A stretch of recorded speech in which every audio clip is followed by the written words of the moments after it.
დღეს თბილისის საქალაქო სასამართლოში 4 ოქტომბრის საქმეზე დაკავებული 12 პირის ბექა ქელეხსაშვილის, მამუკა ლაბუჩიძის, გურიელა ქარდავას, ვახტანგ ფიცხელაურის, ალექსანდრე ხაბეიშვილის, აბონ ავერიანის, ანტონ ნუპერის, ავთანდილ სურმანიძის, გიორგი მულაძის, თემურ ხურციკიძის, მარიამ მეყანწიშვილისა და ნანა სანდერის სასამართლო პროცესი გაიმართა. საქმეს მოსამართლე თამარ მჭედლიშვილი განიხილავს. წვდომაზე სიტყვის უფლებით ისარგებლა ერთ-ერთმა ბრალდებულმა ნანა სანდერმა და მოსამართლეს მიმართა. მან ციხისა და ესკორტის სამსახურის თანამშრომელი მისი ნივთის დაზიანების მცდელობაში დაადანაშაულა. სანდერმა ასევე ციხის დირექტორის ნესტან ვერულაშვილის მხრიდან მის მიმართ არასათანადო მოპყრობაზე ისაუბრა. პატიმარმა კვლავ გაიმეორა, რომ მას ორთოპედიული მატრასი ესაჭიროება, რომელიც არ მიეწოდება.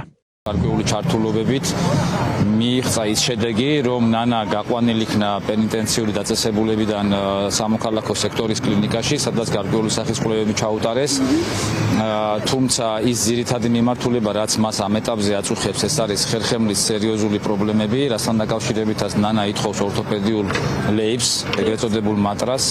აღნიშნული საკითხი დღემდე გადაწყვეტილი არ არის სამწუხაროდ. გარდა ამისა, D ვიტამინთან დაკავშირებითაც არის საკითხი ღია, რაც შეეხება ციხის ადმინისტრაციაში მის მიმართ გარკვეული სახის არაადამიანური მოპყრობის ფაქტს, სამწუხაროდ ეს ისევ გრძელდება. დღევანდელ პროცესზე პროკურატურის მოწმეები დაიკითხა. დღეს ასევე საქმეში არსებული ვიდეო და აუდიო მტკიცებულებები გამოიკვლიეს. მოწმე, რომელიც უშუალოდ, ასე ვთქვათ, იყო დაცვის თანამშრომელი, ასე ვთქვათ, ათონელის სასახლის, პირდაპირ, ასე ვთქვათ, დაადასტურა ის გამოიყო, რომ წარდგენილი ბრალდება და ეს მის მიერ დაფიქსირებული ინფორმაცია, რომელიც, ასე ვთქვათ, თავისი გამოკითხვის საქმეში არის დაფიქსირებული, ამავდროულად სასამართლოში მისცა ჩვენება, ასე ვთქვათ, არაფრით არ არის შემხებლობაში წარდგენილი ბრალდებასთან. ერთადერთი პირდაპირ მტკიცებულება არის წარმოდგენილი მარიამ მეყანწიშვილის საქმეში. ეს არის უშუალოდ ვიდეო მასალა და სხვა პირდაპირ მტკიცებულება არ არსებობს, თუმცა აღნიშნულ მტკიცებულებასთან მიმართებით დავცვის მხარეს აქვს კითხვები მისი მოპოვების ხერხთან დაკავშირებით და ასევე მის ავთენტიკურობასთან დაკავშირებით. ფაქტი არის ის, რომ მარიამ მეყანწიშვილი 4 ოქტომბერს პრეზიდენტის სასახლის მიმდებარე ტერიტორიაზე საერთოდ არ იმყოფებოდა.